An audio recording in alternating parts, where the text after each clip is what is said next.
नमस्कार दोस्तों, गूंज न्यूज़ के चौथे एपिसोड में आपका मैं स्वागत करता हूं। और आज कुछ स्पेशल मुद्दा आप लोगों के सामने लाए हैं और स्पेशल तरीके से हम लोग वीडियो बनाने जा रहे हैं। साथ में मेरे मित्र मंडली भी आई हुई है जिनसे मेरी चर्चा होगी विशेष टॉपिक पर। और ये वीडियो जो है आंकड़ों सहित आप लोगों के सामने लेके आया हूँ। और एक एक चीज़ जो अभी लेटेस्ट में हो रही है वो लेटेस्ट न्यूज़ है एकदम, और जिसका दूरगामी असर आप पर पड़ना है। तो आप लोग से ये रिक्वेस्ट है कि हमारा इस वीडियो को ध्यान से पूरे वीडियो को आप लोग देखिएगा। और चर्चा जो है हम शुरू करते हैं। ये चर्चा एक निजीकरण पर है। देश में किस तरीके से निजीकरण हो रहा है, देश में किस तरीके से निजीकरण बढ़ रहा है। तो आप जानते हैं अभी हाल ही में सरकार ने बहुत सारे क्या क्या डिसीजंस लिए हैं, आपको मुझे ऐसा जानकारी है? कि कुछ सरकारी संस्थाओं को निजीकरण की ओर अग्रसर करने की कोशिश की गई है अभी। नहीं, वो तो 2014 से चल रहा है, लेकिन उसके साथ साथ एक ऐसा डिसीजन भी सरकार द्वारा लिया गया है जिसमें हम और हमारा देश पूरी तरीके से निजीकरण के चपेट में डायरेक्ट आने वाला है। मतलब आपने हाल ही में आपने अमेरिका में सुना होगा, अमेरिका में 90% इकाई सरकार के नाम पर सिर्फ प्राइवेट कंपनियां चलाती हैं। जैसे आपको जानकर हैरानी होगी, वहाँ की जो पुलिस है वो भी प्राइवेट है, प्राइवेट कंपनी चलाती, प्राइवेट कंपनी के हाथ में दिया गया है। तो इस तरीके के कदम, इस तरह के घातक कदम जो अमेरिका में 10 साल 15 साल पहले उठाए गए थे वो हमारे देश में अब उठाए जा रहे हैं। और 2014 से ही हम लोग जानते हैं किस तरीके से धीरे धीरे। लेकिन अब सरकार डायरेक्ट उतर रही है कि डायरेक्ट आप ही देखिए, मतलब डायरेक्ट कंपनी को बोल रही है आपका ही टेंशन है, आपकी परेशानी है, आप ही देखिए, आप ही डिसीजन लीजिए। मतलब सरकारी संस्थाएं ना रहकर अब वो प्राइवेट संस्था हो जाएगी। तो पहले मैं निजीकरण के बारे में कुछ आपको थोड़ी छोटी सी जानकारी है। निजीकरण का मतलब ये होता है कि एक्चुअली 91 में हमारे देश में निजीकरण आया था और विश्व भर में ग्लोबलाइजेशन, वैश्वीकरण का दौर शुरू हुआ था। लेकिन 2014 के बाद से इसमें धीमी तरीके से वृद्धि हुआ।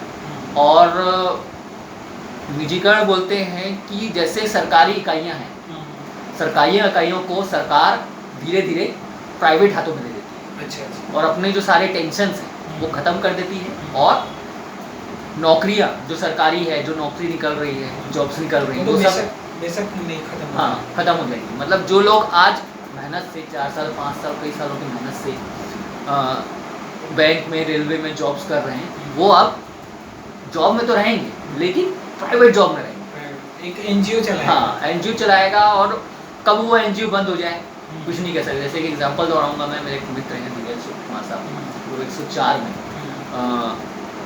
2015 से थे। अभी हाल ही में छत्तीसगढ़ की गवर्नमेंट ने डिसीजन लिया कि हम 104 को नहीं चला सकते। और उनकी जो नौकरी है वो गवर्नमेंट ही थी, लेकिन वो ख़त्म कर दी। लेकिन वो इसलिए ख़त्म करी गई क्योंकि वो प्राइवेट कंपनी चला रही थी, तो उन पर उनकी नौकरी समाप्त। तो इसी तरीके से निजीकरण में यही होता है, सबसे बड़ा खतरा यही रहता है। भले आप 50,000 कमा रहे हो, लेकिन आपकी वो नौकरी कब ख़त्म हो जाए नहीं बोल सकते। सरकारी नौकरियों में ऐसा है कि आप 20,000 कमा रहे हो, लेकिन आप लाइफ टाइम सुरक्षित हो, आपको ज़्यादा जगह उठा के दूसरी जगह डाल दिया जाएगा। तो सरकार ने अभी हाल ही में आप सुने होंगे, चार बैंक निजी कर रहे हैं। IDBI को तो कर ही दिया है, उसके साथ साथ 4 बैंक निजी कर दिए। तो 4 बैंकों के कर्मचारी, करीब 10 लाख कर्मचारी हड़ताल पर आए थे। तो ये हड़ताल करीब 1 हफ्ते से चल रही है। तो परसों की खबर है, परसों निर्मला सीतारमण जो हमारी फाइनेंस मिनिस्टर है, वो मीडिया के सामने आई और मीडिया के सामने जानकारी दी कि 1-2 नहीं, दर्जन भर योजनाएं हमने डिसाइड किया है कि वो पूरी तरीके से सरकार के से प्राइवेट कंपनी चली गई। तो इसके लिए 10 विभागों को कैबिनेट मीटिंग बैठी गई। 10 विभागों को निर्देश दिए गए हैं कि 31 मार्च तक आप जल्द से जल्द ये डिसाइड करके बताइए मॉनिटरिंग हम कितनी इकाइयों की कर सकते हैं और किस तरह कर सकते हैं। मतलब 10 से 12 विभाग ऐसे हैं जो डायरेक्ट 31 मार्च तक प्राइवेट हो जाएगा। इससे युवाओं पर क्या असर पड़ेगा? मतलब युवाओं को नौकरियां समाप्त हो जाएंगी युवाओं की। और जो जॉब कर रहे हैं वो जॉब करते रहेंगे, लेकिन उनकी जो जॉब है वो प्राइवेट हाथों में चली जाएगी, और से होगा ये उनका भविष्य सुरक्षित नहीं है। जो प्राइवेट जो संस्थाएं हैं, जैसे कि लोग कहते हैं कि प्राइवेट में काम अच्छा होता है, सरकार उसको बेहतर तरीके से कर सकती है, जो कि सरकारी में नहीं होता है, सरकारी में भ्रष्टाचार होता है। ये भी तो मुद्दा लोगों के सामने आता है, ये भी तो बात लोग कहते हैं कि प्राइवेट हाथों में जाने से काम अच्छी तरीके से। इस बारे में क्या कहना चाहते हैं? नहीं, इसके मैं कुछ एग्जांपल्स वगैरह आपको दूंगा कि ऐसा बिल्कुल भी नहीं है, ये सब बोलने की बात है। हम भिलाई दुर्ग के रहने वाले हैं और हमारे भिलाई दुर्ग में कुछ फ्रेंड वगैरह काम करते थे। अपोलो अस्पताल था एक, जो पूरी तरीके से प्राइवेट था, और वो आज 10 साल चला, 10 साल के बाद वो बंद हो गया। वहाँ पर जो कर्मचारी काम कर रहे थे उनको 1-1 साल तक तनख्वाह नहीं दी गई। इवन जब वो बंद हुआ तो 1 साल की तनख्वाह उनकी मारी गई, और अच्छी सैलरी में भी थे वो, 25,000 30,000 ऐसे सैलरी में थे। तो ये एक एग्जांपल है कि जिसमें ज़रूरी नहीं है। हाल ही में हमने देखा 2019-20 के बाद जो लॉकडाउन हुआ, उस बीच में मैं एक आंकड़ा स्पेशल आपको दूंगा कि करीब मेरे पास एक आंकड़ा है, उसके तहत करीब 2020 तक दिल्ली में 10,113 कंपनियां बंद हुई लॉकडाउन के तहत। उनके पास कोई आका नहीं था, उनके पास कोई ना तो सरकार ना तो भाजपा ना तो कांग्रेस इस तरह के कोई सपोर्ट नहीं था कि उनको हेल्प कर सके। तो ऐसी कंपनियां, उनके पास फाइनेंस का भी था, इंफ्रास्ट्रक्चर की भी प्रॉब्लम थी, तो वो बंद हो गई। ऐसे ही दिल्ली में 2,334 कंपनियाँ, यूपी में 1,936 कंपनियाँ, तमिलनाडु में 1,222 कंपनियाँ, महाराष्ट्र में 1,969 कंपनियाँ, यहाँ तक कि गुजरात की 117 कंपनियाँ बन गई। ये सारी प्राइवेट थी? ये सारी प्राइवेट थी, और दूसरे दर्जा की जो उद्योगपति जो बोलते हैं लोग, तो उसमें थे। और इनका मंशा यही है, सरकार का मंशा यही है कि बहुत बड़े लेवल पे जो उद्योगपति बैठे हुए केवल वही पूरे भारत में राज करे। जैसे अभी किसान आंदोलन हमने देखा, किसान आंदोलन में किस तरीके से अंबानी और अडानी को पूरी तरीके से खेती किसानी, उसका असर भी हमको देखने को मिला। 3.5 महीने 4-5 महीने करीब किसान लोग, लेकिन कुछ भी नहीं हुआ, कुछ असर नहीं पड़ा। और अब 10 लाख का एग्जाम्पल देख रहे हैं, 10 लाख कर्मचारी बहुत होते हैं, बहुत बड़े लेवल पर होते हैं। 10 लाख कर्मचारी हड़ताल पर हैं देश भर में, और जिस मुद्दे पर हड़ताल पर हैं वही काम आप मीडिया के थ्रू सीधे बोल रहे हो कि हम ऐसा करने जा रहे हैं, मतलब डायरेक्ट आप चैलेंज दे रहे हो, है ना। तो ये हुआ है। तो इसी तरीके की चीज़ें हमारे देश भर में होनी है बाकी। तो उसके अलावा मैं आपको एक चीज़ और बताऊंगा कि PSU, हमारे देश में PSU कंपनियां बहुत सारी होती है। PSU होती है, PSU गवर्नमेंट की संस्था है। जैसे सेल द स्टील प्लांट है हमारा, ऐसी बहुत सारी स्टील प्लांट कंपनी है, ठीक है। उसके अलावा BSNL, और ऐसी बहुत सारी सरकारी इकाइयाँ हैं जिन पर सबसे ज़्यादा गाज गिरने जा रहा है। उसी का डिटेल आज मैं स्पेसिफिक ज़्यादा देना चाह रहा हूँ। ये कंपनी आती है जो मैंने आपको बताया। उसके अलावा अभी PSU में आपको एक ऐसा आंकड़े देने वाला हूँ मैं। 2013 में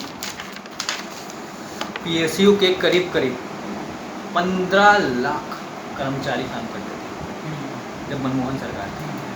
2014 से 2020 तक करीब 5 लाख कर्मचारियों की छुट्टी हो गई। करीब आज आंकड़ा 9.5 से 10 लाख कर्मचारी होता है। PSU को पूरी तरीके से प्राइवेट के हाथ में देने की तैयारी चल रही है। जो योजनाएं अभी हाल ही में मैंने आपको बताया, योजनाएं जो आ रही हैं वो उसी से संबंधित है। 11-12 जो है, उसमें से 7-8 योजनाएं सिर्फ PSU के लिए बनाई गई। उसके अलावा एयरपोर्ट, 100 से ज़्यादा एयरपोर्ट साल भर के अंदर में हमारे देश में पूरी तरीके से प्राइवेट हाथ में जाने वाले हैं। तो इसी तरीके से देश को पूरी तरीके से धक्का लगने वाला है। और अभी हाल ही में एक रिपोर्ट ऐसी आई थी, एक बंदा है रंजीत करके, उन्होंने RTI लगाई थी। तो उन्होंने एक कंपनी है गवर्नमेंट की BPCL, उस पर RTI लगा के पूछा, जानकारी ली कि BPCL के पास कितनी ज़मीन है देश भर में। तो वहाँ जब विभाग से जवाब आया तो उन्होंने बोला ज़मीन तो बहुत है देश भर में, लेकिन कितनी है ये हमें नहीं मालूम। ये वो विभाग वाले बोले। हाँ, और धारा RTI धारा 7/9 के अनुसार अगर आपको नहीं मालूम कितनी ज़मीनें हैं या उसकी जानकारी नहीं है तो आप ना दें, ज़रूरी नहीं। तो बिना जानकारी के आप उस चीज़ को कैसे मतलब दूसरों को दे सकते हो? ये हैरान करने वाली बात है। ये बिल्कुल वैसे ही हो गया जैसे मेरे बहुत सारे फार्म हाउस हैं और मुझे मालूम ही नहीं ये बात कि मेरे कितने फार्म हाउस हैं और मैं फार्म हाउस में नीलाम करने जा रहा हूँ।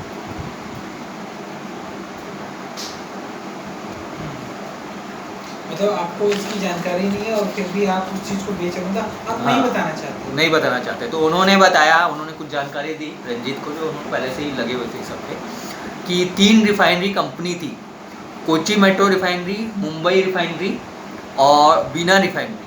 कोची रिफाइनरी में 1485 एकड़ ज़मीन उनके पास थी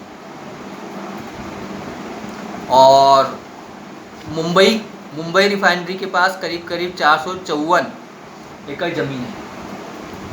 ये जानकारी उन्होंने अपने तौर पर निकाली, सामने लेकर के आए। और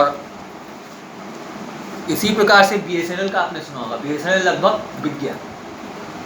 BSNL जो था बिक गया और करीब उसकी जानकारी हमारे पास है। 22,000 करोड़ के उनके टावर हैं और 65,000 करोड़ का ऑप्टिकल फाइबर है। अच्छा। उसके बाद भी BSNL को पूरी तरीके से ख़त्म किया जा रहा है कुछ कंपनी के कारण, कुछ कंपनियों के नाम से, कि उन कंपनियों को बढ़ाना है, हमें बढ़ावा देना है। तो बात ऐसी है सीधे से, अगर आम जनता अभी नहीं जागी तो आने वाले भविष्य में हमारे और आपके जो बच्चे हैं पूरी तरीके से सुरक्षित होने वाले हैं। सरकार वैसे ही पूरी तरीके से बोल ही दी कि हम, मतलब सरकार कोई जिम्मेदारी नहीं लेना बिल्कुल भी नहीं चाहते। और ये प्राइवेट संस्थाओं में जाएगी तो हाँ जी, प्राइवेट संस्थाओं में जाएंगे तो प्राइवेट संस्थाओं का तो आप हाल देख ही रहो। कहने का मतलब है कि हमारा भविष्य खतरे में है। तो यही बहुत सारे आंकड़े थे, है ना। आंकड़े तो हम आपको और देते, लेकिन टाइम का थोड़ा अभी कमी है, तो आप लोग के साथ मैं चलता हूँ अभी फ़िलहाल में, और आगे फिर हम लोग एपिसोड बनाएंगे और आप लोग के सामने लेकर के आएंगे जानकारी। नमस्कार।